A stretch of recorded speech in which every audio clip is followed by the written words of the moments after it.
Welcome back, Slippy Sliders. I'm Lupinefiasco. This is Daily Fab Gameplay, and today I'm joined by a very special guest, Tom Escoffier, who reached the top 4 of Pro Tour Singapore, piloting none other than Arachne slipped through the cracks.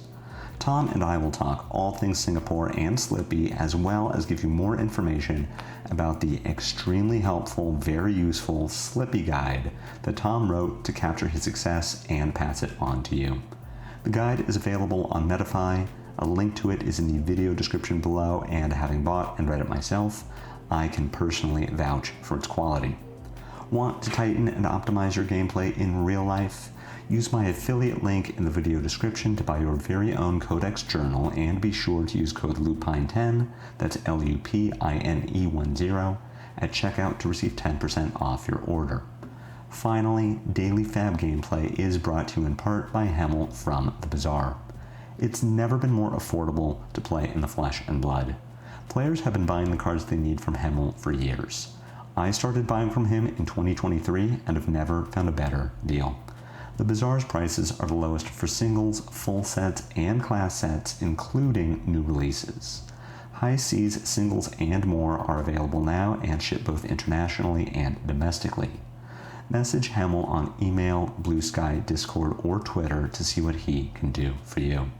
Grab your claves, take up your mantle, and let's get into it.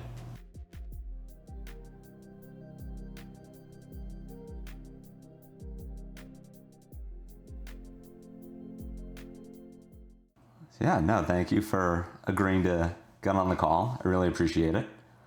Yeah, no problem. Yeah, I reached out to Enki to just ask if I could have your sideboard guide for Kansas City, and he said, well, do you want me to you can just talk to him yourself? And yeah, we were still together at the time. Mm-hmm. We were still in Singapore, and I was like, yeah, why not? Like, it's the opportunity. Yeah, no, it's great. And so it's nice I get to talk to the man himself, top 4 Singapore. You are, as of the last tournament, you are the best Arachne slip through the cracks player in the world. True. I still don't know what to think about it, but yeah, it's still a bit hard to process, like, even 3 weeks later.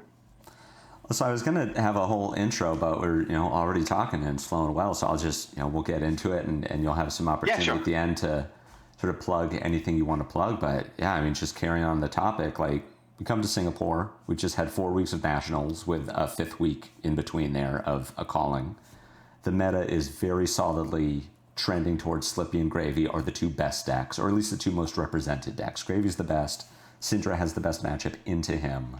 Slippy is kind of poised to be okay into Gravy and really good against Syndra. Was there any other information that you had that made you say, yeah, it's going to be Slippy? And it's not only going to be Slippy, but I can beat the mirror. Honestly, like, I was really unsure what to play, like, until week before Singapore. Like, I had a couple of rough months coming into, like, nationals and the Pro Tour, like, trying to find a deck to play and trying, like, to know what to do. I've been, like, on all the Rune Blades before, so I've been on Viscera, I've been on Aurora, and they LL'd, and I was like, okay, I don't know what to play. And I had, like, 1 Pro Quest, I think, remaining just before ICs, when I was like, okay, I'm going to try to play Slippy, I'm going to try Assassin. I saw some people play it at London, and, like, it was good into Aurora, good into Enigma. So maybe it's going to be a good aggro deck in the coming format, because we don't know what to expect. And so that was, like, start of June, I'd say. And then we got ICs, so everyone got excited about the set and started testing. And quite quickly, we realized what was obvious from the start, which was Grade is going to be busted. Yeah. Because it's an illusionist, and he was, like, kind of pushed. Mm-hmm. And I immediately had to decide, like, do I want to practice Gravy or not? And every time I tried to pick up Gravy, I'm like, okay, I can play correctly. I can play correctly, but, like, I don't know if I'm going to beat, like, the top players in the world on Gravy mirrors, because, like, the deck is so complex that I'm going to stick to what I know best, which are, like, aggro decks. So first I was on Marionette a little bit, but it just didn't work. I was on Marionette at Bologna, at Calling Bologna, and just doesn't pass Gravy because you have to spend 2 cards to clear an ally, and you go like way under rate, and Sawbones and Chums are just so annoying to clear. And I was a bit desperate, so I just picked up Syndra for Nationals and be like, okay, I'm just going to play Syndra, it's simple, and I'm going to focus on drafts. Mm-hmm. And I had kind of the same thing as you told me, like at the end of Nationals, which was there's going to be 3 decks in Singapore. There's going to be Gravy, there's going to be Syndra, and there's going to be Slippy. And I saw like Slippy starting to do well in Nationals, and I liked the deck. So I was like, okay, I don't want to spend another 2 weeks playing Syndra because I just don't enjoy the hero. Yeah. So I'm just going to pick back Slippy, and I started like tinkering with the list, and I was quite happy. And I was not expecting that many Slippy in Singapore. Like I was expecting Grey to be the most represented deck, and then Syndra, and then Slippy, like a little bit less. Yeah, I think that took a lot of people by surprise. Like that same 3 hero spread, but Slippy just taking over as the most represented deck, and it makes sense. 3 go again is good. You can put some attack reactions on it. All of your on hits do something else. You're never just sending 3, and that's compared to Syndra, who just sends 3. Yeah, I think there was like a couple of things. There was like when you started like playing Slippy into the rest of the field, you saw like the deck has a fairly good matchup thread, and it's more interactive, and you have more like decision points than Syndra. And I think there was also like a lot of former new players which were a bit lost because their hero just LL'd, and they were like, okay, I'm going to play like the next best assassin, and that's Slippy. So I think that there's a bit of both worlds, and people like did not want to pick up Gravy because either the deck is too expensive or too hard to play. So it was a bit of like the backup choice. That makes sense. It was like the safe choice. Yeah, it's like when Enigma LL'd and all the Enigma players either picked up Florian or Aurora because those were the 2 best decks at the time, and like, yeah, all right, they can't be that hard to play, and they kind of weren't. And you touch on that in your Slippy guide, which we'll talk about in just a bit, of like, it's very easy to play Slippy at kind of an 80% if you just say all of my things attack for 3 and my attack reactions get over blocks, and it's getting that extra rest of the way there that's really hard. And you know, you played 5 Slippy mirrors on your way into Singapore top 8? Yeah, and the 6th one in top 8. And like that's where you get to show the skill expression of, well, it isn't just I have a head jab and sometimes the head jab is 6. Like, no, there's also how do I arsenal? How do I sequence my hands? What am I blocking with? How defensive do I need to be at the start of the game versus the end of the game? And like, that's where the Slippy mastership really shows that no, it's not just hand to hand. Absolutely, like there's a lot of like forward thinking you have to do, especially like not to like use cards like too hastily, not like being careful about like what information you give to your opponent, what information he gives you, what attack reactions have been played on either side. And there's a lot of like small decision points that make an impact in the end. There's also variance, of course. I won't lie. Like if you just get hit by bounce 3 turns in a row, you're just going to lose the game. That happens. But like CP is a deck that can have like bricky hands by time to time. So you have like to try to play around that as much as possible. And if you see like your opponent like just going full steam at you, like it's okay to just block because they're poised to like brick at some point, and that's the moment you have to like to be ready to take back the tempo. So you felt good about the Slippy mirror. You felt great about Syndra because Slippy is the counter to Syndra. You're going into Singapore. You think Gravy is the best deck. Were you concerned about the Gravy matchup? Like, was your plan to dodge, or did you feel like you could navigate it well enough to get like take advantage of Gravy stumbling? Honestly, I've had like a back and forth on my opinion on the Gravy matchup before Singapore. The thing is, like, when I was practicing the matchup, it was like basically the best Gravy in the world. Yeah. It was Enki, it was Arthur, it was Evan as well, who just won the Battle Harden the week before. So when I saw them play Gravy, I was like, yeah, there's no way, like, against the best players in the world, if the deck just want to win, it's going to win.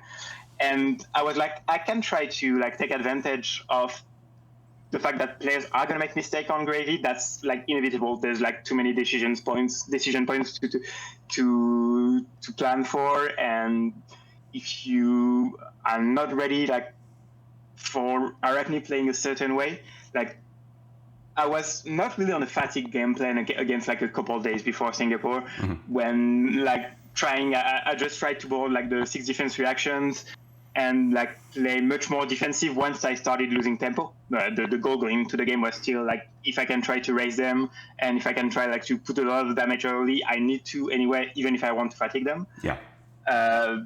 And if the players in front of me are not like that prepared to it, I knew like I was going to be able to surprise them with it, and like the longer I would go, like the farther I would go into the tournament, the harder it would become, because the gravy player would become like better, and they would probably have faced other Slippy, and we might have tried to do the same.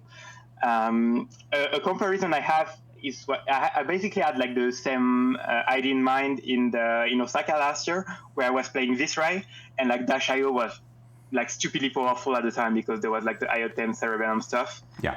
And I was like, okay, if there's a Dash.io, I'm just going to board all defense reaction, put full fridge, and try like to just block the whole game and like let them fatigue. And if they don't anticipate it, if they don't board like their like anti-fatigue cards, I'm just going to win the game because they don't have enough gas. And I had kind of the same reasoning against Gravy, mostly because like otherwise the matchup is way too difficult. Yeah. I think, like against a Gravy that knows what he wants to do. Was there anything else about the Singapore meta that made you feel like you're going to have a hard time, or are you just thinking like Slippy's matchup spread is good enough into the entire rest of the field that if it isn't a day 2 or top 8 Gravy player, you're set, you're going to coast through? Well, you still have like the gem roulette on the first round. Like if you face like a Florian that's here for whatever reason, if you go like into like super defensive deck that have the tech for Slippy, well, you're gonna be in front of a wall and it's gonna be tough. Like it's not unwinnable. I don't think you have any unwinnable matchup with Slippy, but you have like those rogue heroes that just like can beat you and you can break. So I was not that afraid. I wasn't going into Singapore with that many ambition, honestly. Like my objective was to try to cash, because I never cashed a tier 4 tournament before. And like I was like, we're gonna see what happens. Like there's like it's a meta where you can just like face bad matchups all day, and that happens. Like I could have faced 3 Gravy in a row, and my tournament that could have ended the same way as like I had like the exact opposite happen to me. Mm-hmm. We're getting ahead of ourselves. You're in Singapore. How was your Singapore trip? How long were you in the country? What did you all do? I ran into the French team, I think, on Thursday before the I was there as well. in Little India. So like you were getting around. You were being touristy. Yeah, I arrived like the Wednesday before the Pro Tour, like Wednesday, like super early. Yeah. I just joined my friends. They were at a hotel nearby in Little India, and basically I just arrived for breakfast, and we started like going around Singapore, visiting a little bit, and we didn't play that much before Singapore, but before the start of the Pro Tour, we were mostly like doing some touristy stuff. Mm-hmm. And we were basically like, it was a bit awkward because we were 8 in a like hostel room, which was weird. Like you had aircon like everywhere in Singapore, but there was like big openings to the outside. So basically, if you were on the like bottom seat of beds, you were like too cold because the aircon was too strong. Yeah. And if you were on the upper row, it was like 30 degrees and you couldn't sleep. But it was fun. Like we won't do it again, and we will try to take something better next time. But it was fun. And yeah, basically we stick together for the whole like Pro Tour.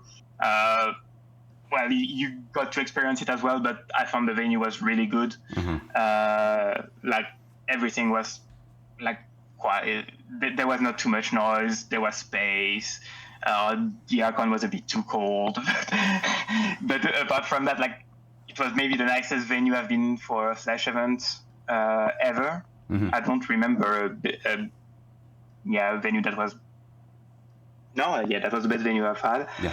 And then afterwards, it depended on like I had like 10 extra days in Singapore initially, and I was like, I don't want to stay in Singapore for 10 days because I'm just gonna get bored. Yeah. So on a whim, like a week before, I decided to go to Bali because it was like 3 hours by plane. Mm-hmm.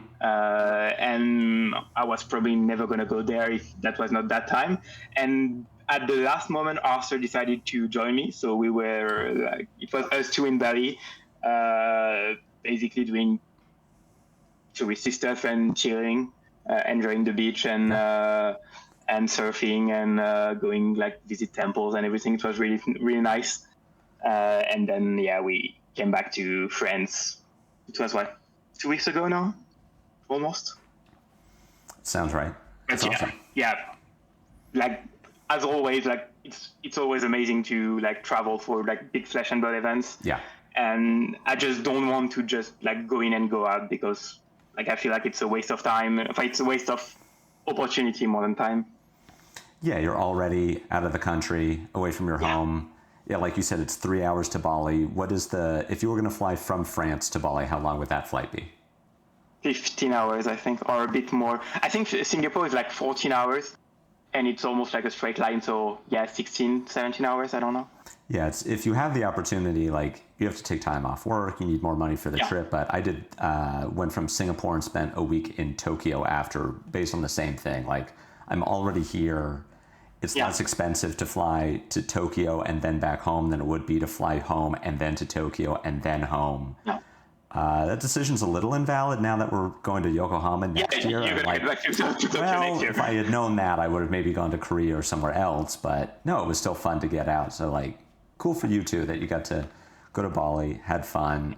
Arthur Trahet just happens to join you going. That's cool. I think that's actually my plan, like for Yokohama. Like, I'm probably not gonna visit Japan afterwards because I've already been there twice. Mm-hmm. I'm probably gonna go to Korea because it's just super close as well. Yeah. So it's gonna be fun either way. How did you like the beach party in Singapore? Can I say it was awkward? We actually didn't plan to go until like Sunday morning when like with Arthur and Enki we were like, okay, we're inviting everyone to the beach party because we top 8. And so we went with all the friends at the beach party.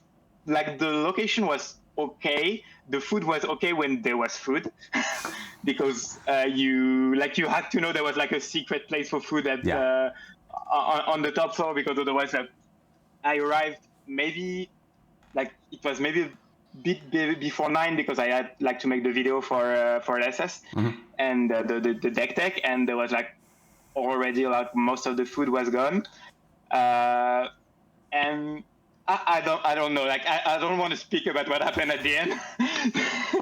It was like a bit cringe I'd say, but no, otherwise it was like a fun way to end up like the weekend, and I think it's a good idea, like to have like this kind of big event to end an event like this to enjoy with your friends and people from all around the world you've met around the weekend.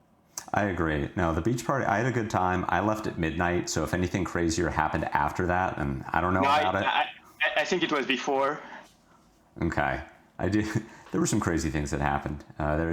James White got quite a reception when he came in. But no, I agree. Like, I thought it was a great event. You know, Singapore beach, it was humid. Late at night, though, it was a little more comfortable. But yeah, just looking out and seeing like, oh, those are the guys from Runaways. That's the French team. Hey, there's Shoma over there. Like, it was just very cool to see all these pro players just relaxing, dancing. Shoma was going crazy. I don't know if you saw him. I saw some Japanese people like going crazy. He might have been part of them. I don't remember. But like I saw a group of like Japanese like going crazy dancing and everything at the point. which was, I enjoyed it. But yeah, I thought the Singapore trip was good. Like you said, the best venue they've ever had. I've been to a few of them, but like Pro Tour London, James White standing on a chair with a bad microphone, giving his keynote to just a group of people mobbed around him. And in Singapore, we've got the screens and the stage and everyone's sitting back and the sound system is great. Like, they crushed it. Singapore was really good. Yeah, I hope like they stick to this quality of like production, even like the production value of the event, like for the streams and everything. Like, I felt there was a real step up from like the previous one.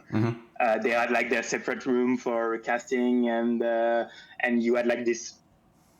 Yeah, you have those seats where you could like just do the interviews, and like everything was ready. And I'm not even sure like there were in London like those promotional videos, because like before the top 8 on Saturday, like they made us do like little shots for the promo videos, and they released it like ahead of the matches. It was, I felt like there was like, it felt more professional than before. Yeah, no, I agree. And I thought the deck techs after were a great touch. I mean, good and bad. For me, Enki sets up this call and I'm like, cool, I'm going to ask Tom to do a deck tech. It's going to be great. And then LSS, like, watch Ethnic Smoke, deck tech with Tom Escoffier. And I watched that. I'm like, all right, I guess I got to come up with some real questions.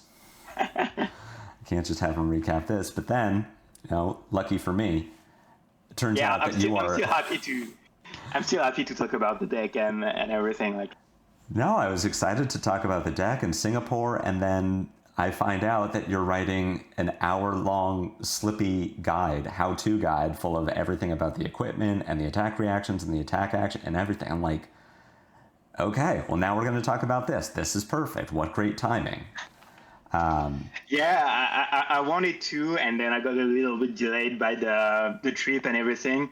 Like, I didn't want to start like writing during the trip. So whenever I got back to France, I was okay. It's now or never if I want to do something about the PG run, because first I don't know if I'm going to have the opportunity again. Like, it's amazing to do like top 4 at a PT, but like realistically, you need the stars to align as well. You can be the best player in the world. You need like the right amount of variance and everything. So I wanted to like try to put into paper what I thought helped me like get there. And it was basically like the last opportunity I had before like the meta starts to shift. And maybe like, I think what I'm saying is still valid, because I try to be like as less the least matchup oriented possible, and more like into generic IDs. But I felt it was like the right time to do it while I was still in the mindset of Singapore and the Pro Tour. No, I think that's absolutely true. So, for context, and if you are out there are an aspiring SLIPPY player, you want to know what Tom has to say about the deck and a bit about the matchups and the equipment, the overall philosophy. He wrote a guide. It's over on Metafy. There's a link in the video description that'll take you to where you can buy that. I read it.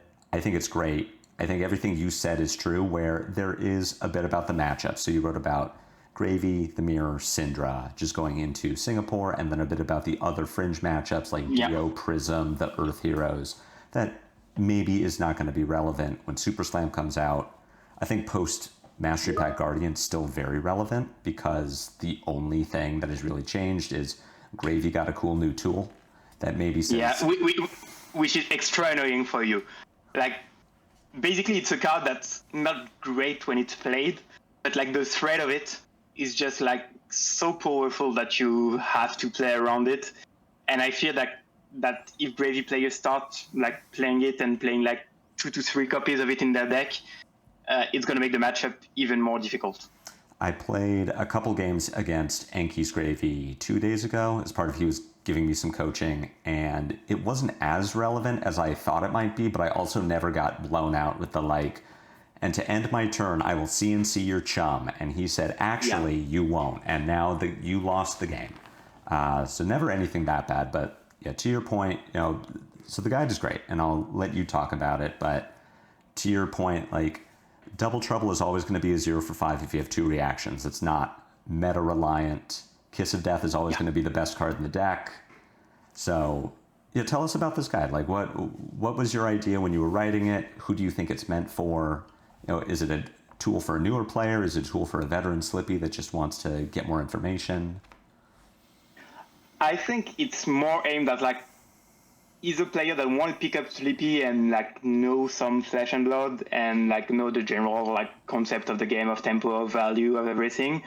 I think even for like more beginner players, there's going to be like a lot of info dump, and maybe it's going to take like some time to process and to understand like some of the deeper concepts that I don't necessarily like go into a lot of detail. But yeah, overall, I think it's like a great entry point to pick up Slippy and to try to like get a sense of how you should play the deck. I think if you're like already like a Pro Tour Slippy player, well, there's probably going to be a couple of insights on how I view certain matchups, how I rate the cards, how I view them. But like, I'm not going to. I don't need to teach you how to play Kiss of Death or how to play bombs. You probably already know it. But like, I wanted to go in depth as much as possible. Like every little interaction, everything that like was useful to me at some point, why I chose certain cards and not others, and try to explain like the general philosophy of Slippy. Because like as we said at the beginning, it's not a hard deck to play like at the minimal level. Like you're just gonna play 2 attacks per turn, you're gonna have some reactions at some point, you're gonna try to like land your hard hits. But like if you want to go like and a step further and start like beating like really good players that know how to block against it, like you enter this phase where you need to make reads on your opponent, you need to like understand what he's got, and that's what I try like to explain in the guide. At my level, of course, and with my understanding. But yeah, I think there's a little bit of everything for everyone. But I think like the core target is mostly like people that want to get better at Slippy or that want to pick like Slippy from scratch and don't know really like what they should do with the deck other than attack twice per turn. No, I think you touched on a few really good points. Like, for example, you break down the break points for Bonds of Agony, both as someone who's attacking with it and someone who might be getting attacked by it in the mirror. And like, if your opponent blocks 3, what does that mean? If your opponent blocks 6, what does that mean? Based on Bonds, the most notable numbers are going to be 1, 4, 7, and 10. And like, cool. Well, and 9. And 9. 10 with Concealed Which is maybe the most notable one. 10 with Concealed Blade. So I thought that was really helpful and like very good for, hey, as a starting out Slippy player, lead with Bonds of Agony even if you can't trigger it that turn. Like that's just a really good starting point for getting in the mindset of not everything is based on maximum value. Some of it's based on the intimidation factor of being able to send 1 with Go Again. And then for the more advanced player, yeah, if your opponent is blocking 3, unless you can get it above 7, you probably shouldn't go for Bonds because they're reading that you can get it to 7. I thought that was really helpful. And the guide is full of information like that. I got to say, you are not making me feel confident going into my calling this weekend because I thought I've got 14 blues, 3 in the sideboard, Art of Desire Mind. It's going to be good for pitching to daggers. It's a stealth blue. I can just nick it. And then here's this whole thing about, no. What if you played Red Double Trouble? I'm like, what if I played Red Double Trouble? Yeah. I think Red Double Trouble like should be in every Slippy deck. I just love the card. It's just like it does a little bit of everything, and you need like cards to push damage when you have big hands, and you need ways to use your attack reactions like at a higher rate than just 3. And Red Double Trouble does that, and you need a density of stealth as well. And there's not like, apart from like Kiss of Death Infect and Mark of the Black Widow, there's not like other reds you want to play in every matchup. Maybe Out of Desire Body, but even then, like into decks that play a lot of blues and not that many reds, it's mostly a blank card most of the time. So that's where like Double Troubles comes in. And yeah, it's like sometimes you're just not going to activate it, but whatever, you're just going to block with it. just gonna like get a card from your opponent. It's fine. And as well, it's a great way like to use your Carishuras. If you like don't have like you're not gonna play 5 bonds per game, so sometimes like your Carishuras, they're just like sitting there, and instead of flicking it randomly like later into the game, you get 2 more value out of them. So this is great. Yeah. No, and one of the strengths of Slippy being that outside of Codex, pain in the backside, pick up the point if you're playing it, or up sticks and run, all of the worst cards in your deck all block 3. Like the worst assassin hand will block 12. And that's just a strength in itself. If you have 3 attack actions or you can't trigger the double trouble, you just block with it. That's fine. You'll get 3 out of it. Or you send it and it's 3 go again, and maybe it got a block or maybe it didn't. Whatever. And I think like speaking of block too, I maybe don't push it enough in the guide, but I think that was maybe the single difference I saw in the mirrors that I played that like made the most impact. It was not playing Pain in the Backside in the mirror, because the fact that it blocks 2 like leaves you with such awkward ends because you want to block basically multiples of 3 against Slippy. And so if you have like a Codex and a Pain in the Backside, then you have like no decision with what you get to block with, or you just like send back a Pain in the Backside and nothing. So yeah, the fact that even the offensive cards in the deck block 3, I found it like really important. Yeah. No, and I'm glad you said that. It was something that a conclusion I came to myself, coming out of playing Slippy for U.S. Nationals, where the meta was going to be Verdant's Florian. Like, okay, Pain in the Backside just lives in the main board because we need extenders. It's a way to force blocks before we set up something like an Infect or Leave No Witnesses, whatever. But yeah, now that we're in a meta where everyone's attacking, it's more of an aggressive slanted meta. Pain in the Backside is just damage, and even then, it's like, yeah, 0 for 4 go again is really good, but it blocks 2. Sometimes you do need to be able to block. A lot of the time, you want your attacks to do something besides damage. Mark of the Black Widow takes a card. Leave No Witnesses takes an arsenal. Even Double Trouble can get cards off the top of the deck, and meanwhile, Pain in the Backside, it's 4. Okay. It's 4 and a mark. The mark can be important for the follow-up. But yeah, it's just 4. So like in matchups when you don't like want to use your full hands, I usually like just like leave them in the sideboard. And I think I did not play them a lot in Singapore because I didn't have a lot of matchups that were like slower matchups or matchup where I needed extenders. Yeah. I played them into Gravy twice. And sometimes, like because I wanted to board more than 60 into Slippy, I played like 1 to go like to 63 or 64. But that was about it. So you got the whole guide talking about Slippy. We've already said we don't. I mean, do you think the build for Slippy changes that much going into Mastery Pack Guardian?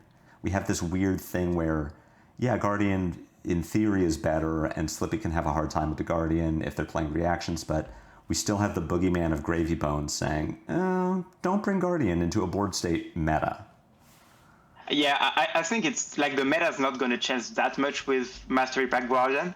Like, I'm even tempted to say that until they do something about Gravy, it's not going to change that much with Slam, even if we know the cards. Yeah. Like, Gravy is just like so powerful right now that there's probably going to be something happening before Super Slam. Like, they're aware of it, and it's not going to stay that way. But yeah, I think my opinion is like Slippy is not like a top meta deck by the fact that it's a threat to everyone else, but because it like answers questions and it crushes like some of the top meta decks. Yeah, that's the way I see it. Like I've seen people say, okay, well, Slippy is too strong. Maybe they should ban something about the hero. But I just believe that like if the meta shifts and starts becoming like slower and everything, Slippy is going to fade out quite quickly. Because like it's an aggro deck that doesn't have like such a good matchup into like slower decks. So it's going to be, I think it's most of the time going to be there in response to something else. I think that makes a lot of sense. Like Slippy has very powerful lines, but really Slippy thrives against heroes that either don't want to block or can't block very well. But if you drop Slippy in a meta full of Verdance and Florian, Slippy just doesn't have those big explosive turns that you need to push damage over the top of defense reactions. Like, the cards that everyone is afraid of in Slippy naturally get +3 when you use your entire hand to buff them. And it's like, okay, so your big 3-card hand with Bonds of Agony was 10 damage. And you got your value because you took a card away from your aggro opponent. But against the defensive deck, they say, okay, cool. That's fine. You can't keep doing that. And even then, a 3-card 10 is on rate. Absolutely. And you don't have like the you don't have like the free flicks from Syndra. You don't have like those things to just like push damage across the game. And like you need to be like on your A game from turn 0 and never like drop the tempo. And basically, if you drop the tempo once or twice against a slower deck, like they're just gonna start grinding you out, and it's basically gonna be like super hard to close out the game. So yeah, I think Slippy is gonna be like this kind of hero that's going to be in and out of metas. That's going to fade out for a little bit, and then the meta will shift, and it's going to come back, and it's going to be like straightening again. Maybe they're going to do the same mistake as Kaio and Aurora, and the cards in the Armory deck are going to be so powerful that it's going to crush the meta and have solutions for everything, but I hope not. Well, I was going to ask you about that, because you do mention Meat Madness in your guide. So unless there's anything else you want to say about the guide or about the Pro Tour, we can get into a little speculation on what is the Armory deck going to bring. We can talk about Meat Madness.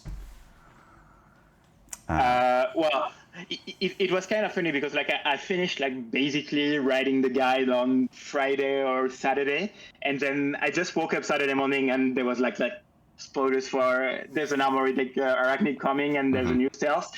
And I remember saying in the guide, Arachnid has the Chaos talent, and it basically does nothing at the moment. Like, you can play Schism of Chaos, but it's not really good because you don't really want to pitch in the deck. And then there's like 2 whatever cards.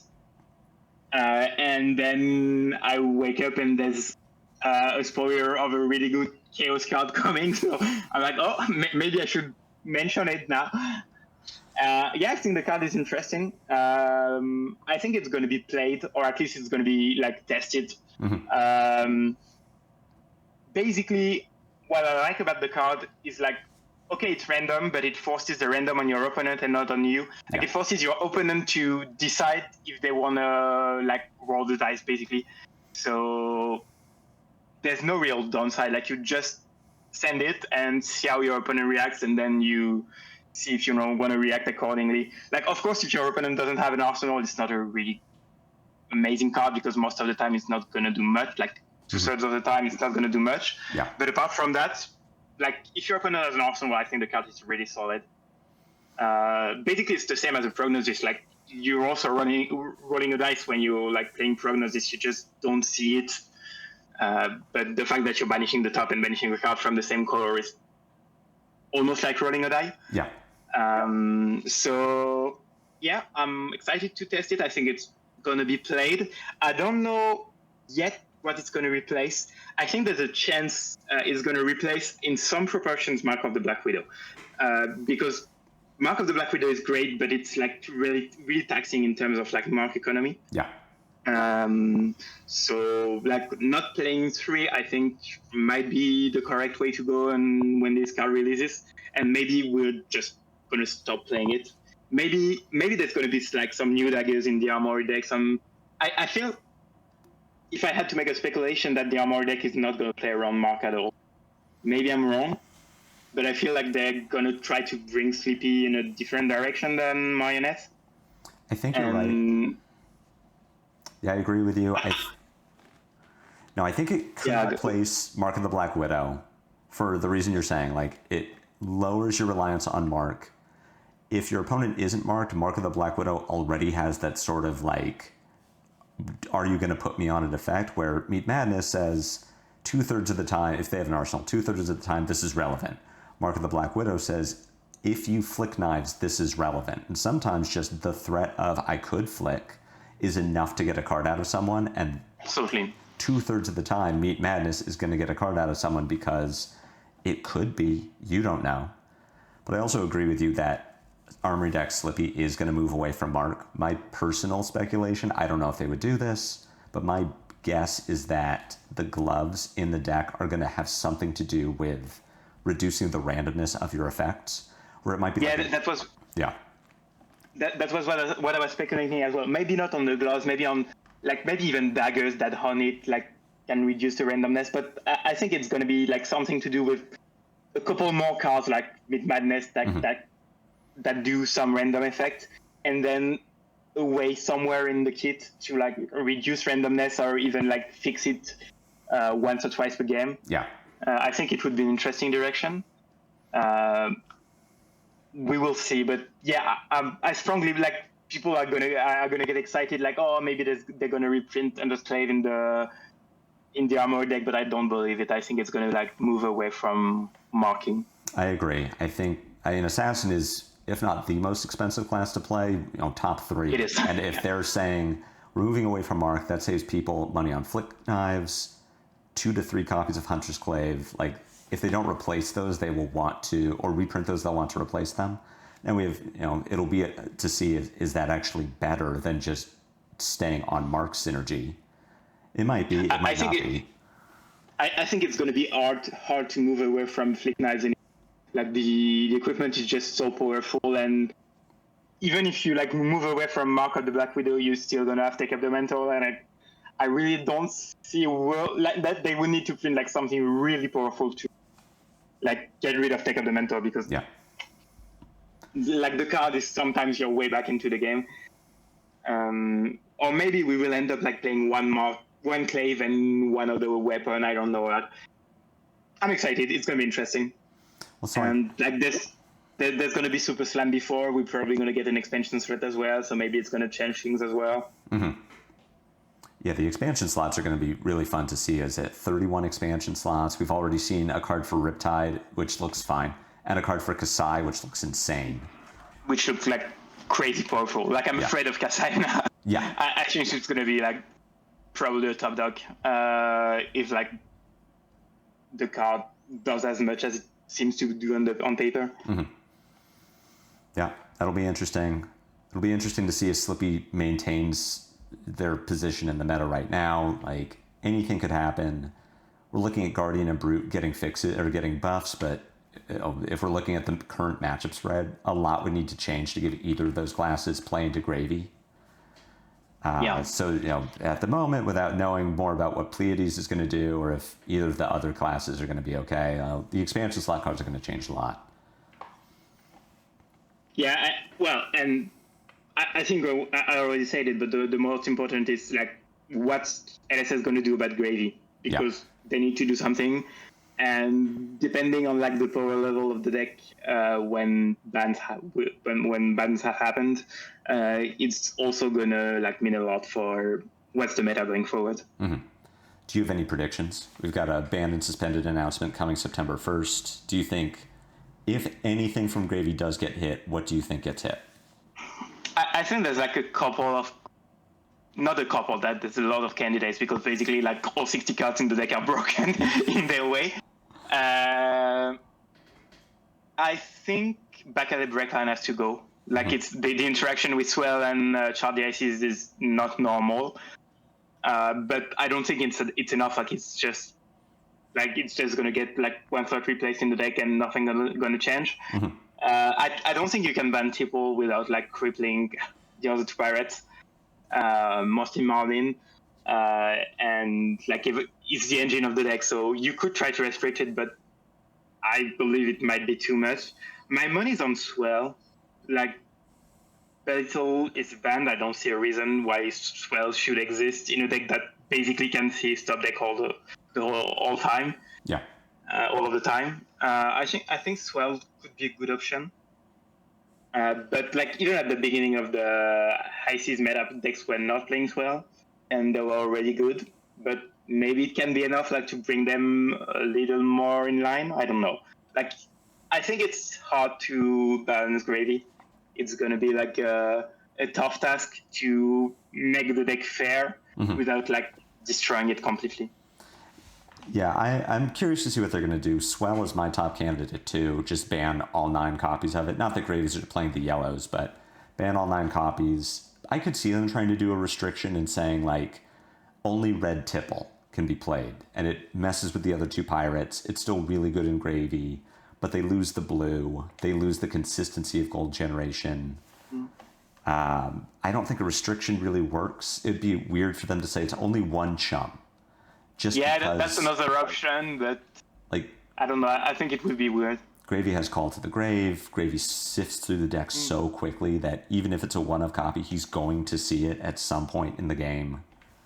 Yeah, but it's not the same as like having to like handle 3 chums and 1 chum, especially like for decks that don't have a lot of attacks. That like for Guardians and anything that would give them an option like to just like try to go full face, push them at their units without like 3 times in the game like having to like waste their whole turn dealing with a chum. Mm-hmm. So maybe it's an option as well.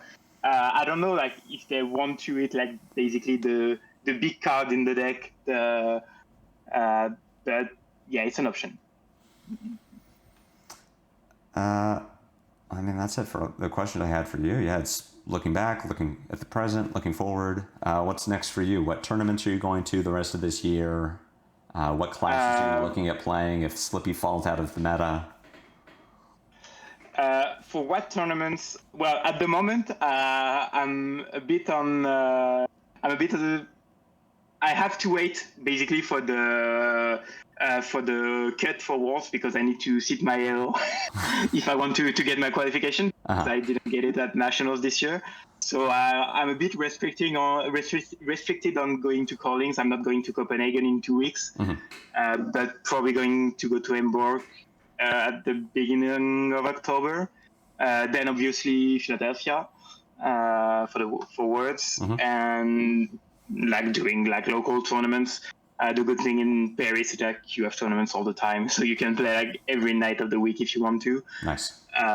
So I'm gonna keep playing, and at the moment, basically like every armory I'm bringing decks, so I have no idea what I'm gonna play in the future.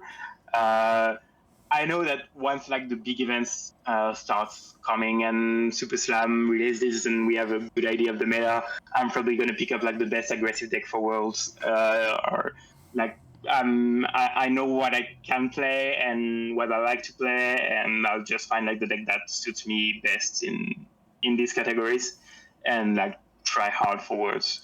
And there's going to be the Living Legend to prepare for as well. So that's interesting. I started like playing a little bit in the format. It's fun.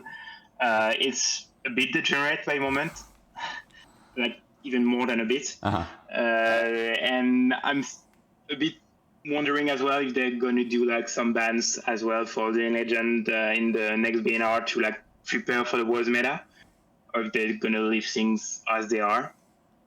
And if they don't change anything, I'm probably going to stick on Briar because like I like to play Aurora, but my attacks go for 7 instead of 4. It's pretty good. All right, I'm happy to hear you say that because I'm also starting to prep for Living Legend, and Briar is where I'm going to go too. Again, love Aurora. 7 go again is pretty good, and Ball Lightnings don't block. Yeah, and you don't need to block like if you just keep sending 4s and 7s and you draw on everything. Now the deck is fun. I think at the moment like it's the most popular deck in Living Legend, and it's not like as oppressive as Chain was before, or Chain or Sour were before the bans. I think there are real counters to the deck, and there are real tough matchups. Like New, for example, is really tough. New CYB. So I'm interested to see like how the format shapes for Worlds, because I feel it's going to be like the first real time when like the top players in the world are going to put a lot of time into Living Legend and not just like, oh, if I have some time, I'm just going to bring like my favorite deck and try to do my best. So I think like it's going to be a bit muddy until Worlds, and once comes Worlds, like we're going to see like what's the real meta.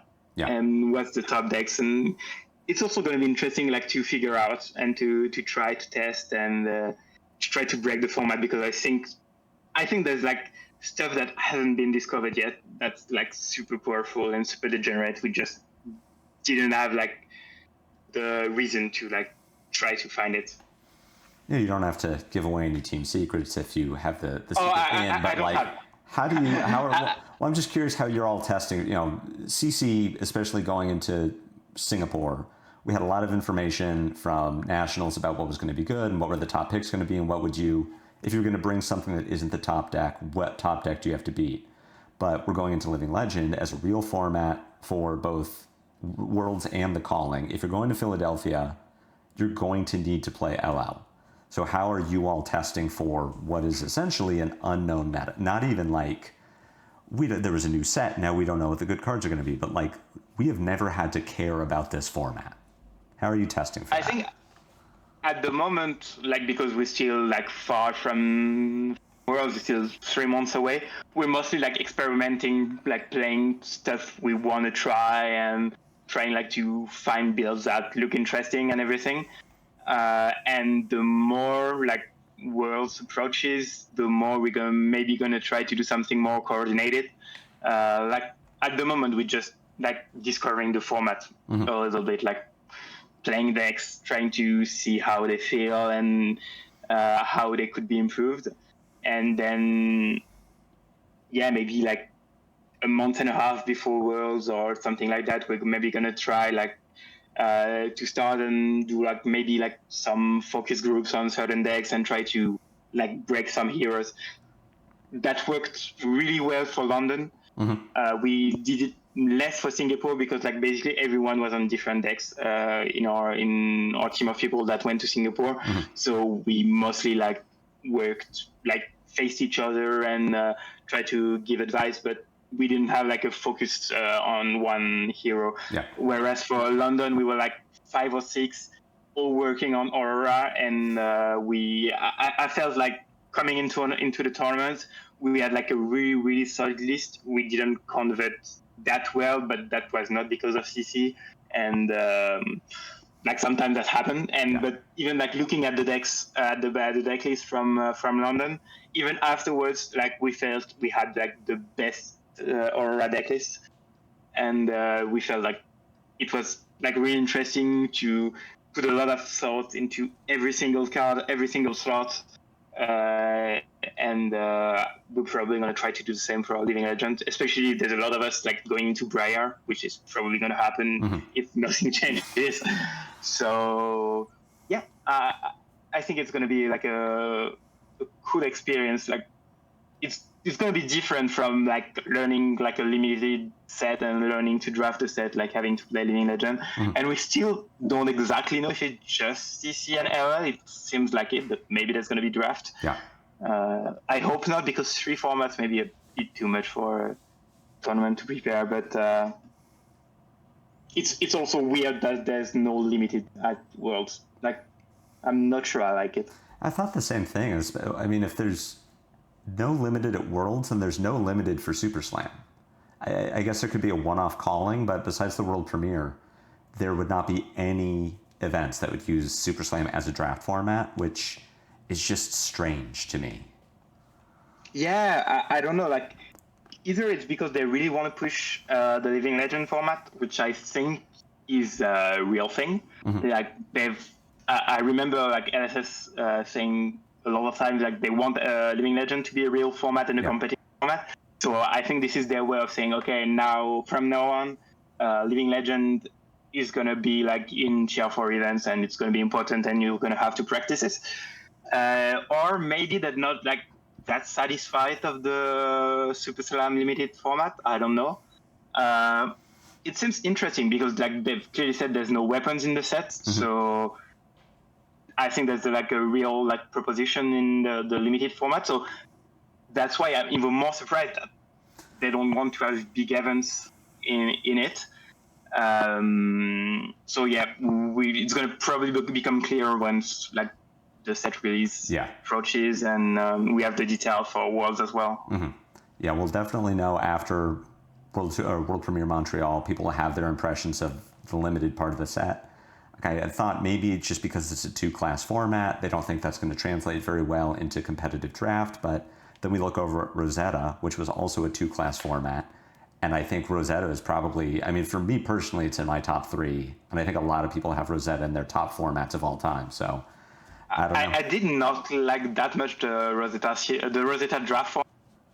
I think it was interesting, but I didn't like the prevalence of like the toss and going first and pushing a lot of arcane.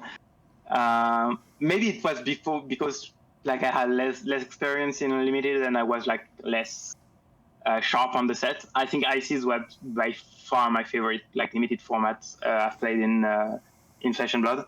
I think Rosetta was still better than Hunted, but I think I preferred ICs. Yeah, it's not a high bar to be better than Hunted. I think High Seas is probably the best draft format I've played.